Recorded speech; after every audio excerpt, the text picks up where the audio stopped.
Hi guys, எல்லாத்துக்கும் வணக்கம். நான் உங்கள் கேஎஸ்கே என்டர்பிரைஸ்லேருந்து பேசுகிறேன். ஸோ நம்ம என்ன செய்ய போனாக்கா, எங்கள் பாட்டி இன்றைக்கி சைவனால் அவங்க கையால் எங்களுக்கு இன்றைக்கி மாங்காய் பச்சடி செய்ய போகிறாங்க. அது மாங்காய் சம்பல்னு அவங்க சொல்கிறாங்க, அது மாங்காய் பச்சடி. ஸோ அதுக்கான பொருட்கள் ஃபர்ஸ்ட் இது மிளகாஸ் ரொம்ப லைட்டாக போதும் ஒரு தேவைக்கு. எப்படி இதில் பூண்டு வெங்காயமும் போட்டு அரைச்சிட்டாங்க ஆல்ரெடி, ஓகேவா. அது கொஞ்சம் கருவேப்பிலை, கொஞ்சம் வெங்காயம் பெரிய வெங்காயம் அப்படி குறுக்கி வெட்டி வச்சுக்கோங்க. அப்புறம் புளி கண்டிப்பாக வேணுதுக்கு, அப்போ தான் ருசியாக இருக்கும். அப்புறம் காஞ்ச மிளகாவை எடுத்து இப்படி ரெண்டாக வெட்டிக்கோங்க, ஓகேவா. அப்புறம் இது கருப்பு சீனி கருப்பு சீனி. இது கடுகு தளிப்பு லைட்டாக. அப்புறம் ரொம்ப முக்கியமானது மாங்காய் பழுத்ததில்லை, பழுக்காதது காயாக இருக்கிறது. அதை வச்சு தான் நீ மாங்காய் பச்சை செய்ய போகிறோம். இது நாங்கள் 3 மாங்காய் எடுத்துக்கிட்டோம். ஸோ இதை வச்சு நல்லா சுத்தமாக கழுவி வச்சுக்கோங்க. வெட்டிட்டு இப்படி வெட்டிட்டு நல்லா சுத்தமாக கழுவி வச்சுக்கோங்க. வாங்க நம்ம சமைக்க விட்டுடுவோம். ஸோ ஃபர்ஸ்ட் வழக்கம் போல் தான் எண்ணெயை ஊற்றி சட்டி காய வச்சதுக்கப்புறம் கடுகு தளிப்பு சேர்த்துக்கோங்க. ஓகே, நல்லா சேர்த்துக்கோங்க. அது அப்படியே கொஞ்சம் பொரியும். ஸோ கடுகு தள்ளி போட்டதுக்கப்புறம் அது பொரிஞ்சதுக்கப்புறம் பட்டை மிளகாவை சேர்த்துக்கோங்க.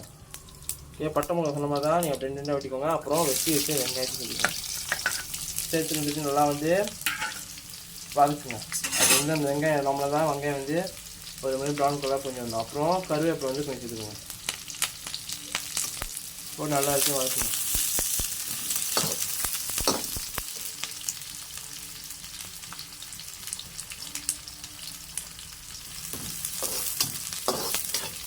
ஒரு 3 நிமிஷம் வதக்குங்க, நல்லா ப்ரௌன் ஆகிடும். அடுப்பு லோ ஃப்ளேம் வச்சுக்கோங்க, எல்லாம் மீடியம் ஃப்ளேம் வச்சுக்கோங்க. ரொம்ப ஹாய் வச்சுங்க தீங்க. ஸோ பாருங்கள், எல்லாம் நல்லா பொரிஞ்சிச்சு. இந்த கட்டத்தில் நம்ம மாங்காவை சேர்த்துக்குவோம். இது ரொம்ப ருசியாக இருக்கும் guys. இந்த சாம்பாரோடலாம் சாப்பிட்டா ருசியாக இருக்கும். எங்கள் வீட்டில் இது செய்கிறது பொருள் தான். எங்கள் பாட்டி செய்வாங்க. ரொம்ப எங்கள் அம்மா செய்வாங்க, செய்ய மாட்டாங்கல்ல, கொஞ்சம் அப்பப்போ செய்வாங்க. மற்றபடி எங்கள் பாட்டி செய்வாங்க. அவங்க கையில் ரொம்ப ருசியாக இருக்கும். ஏன்னா அந்த பழைய காலத்து ருசி அவங்க கையிலேருந்து இருக்கும். ஸோ எங்கள் பாட்டி மாங்காய் போட்டு நல்லா வதக்குவோம். போட்டு நல்லா அப்படியே எல்லாத்தையும் ஒரு கிளறி விட்டுருங்க. எல்லாத்தையும் கம்பம் பண்ணி வச்சுக்கோங்க ரைட்டாக. இது பாருங்க, மாங்காய் நல்லா வெந்துருச்சு. வெந்ததுக்கப்புறம் மிளகா செஞ்சுக்கோங்க. மிளகா ஜஸ்ட் ஒரு டேஸ்ட்டுக்கு தான். நீங்கள் நிறையா வச்சாலும் லைட்டாக சாப்பிடுங்க, ஓகேவா. எனக்கு இதுக்கு ரொம்ப தேவையானது மாங்காவும் புளியும் தான். ஸோ போட்டு நல்லா வதக்கிக்கோங்க.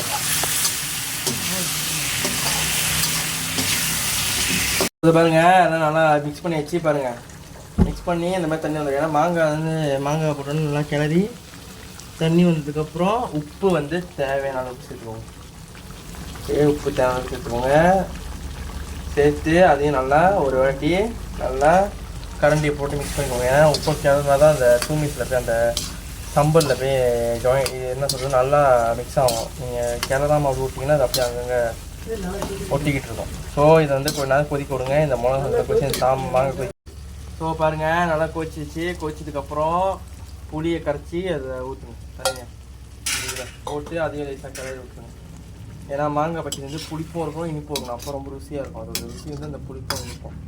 ரொம்ப புளிப்பாக இருக்கக்கூடாது, ரொம்ப இனிப்பாக இருக்கக்கூடாது, பேலன்ஸாக இருக்கும் ரெண்டுமே. ஸோ முதல்ல புளியை ஊற்றிக்குவோம். ஸோ உப்பு போட்டதுக்கப்புறம் கருப்பு செஞ்சு வச்சுக்கோங்க.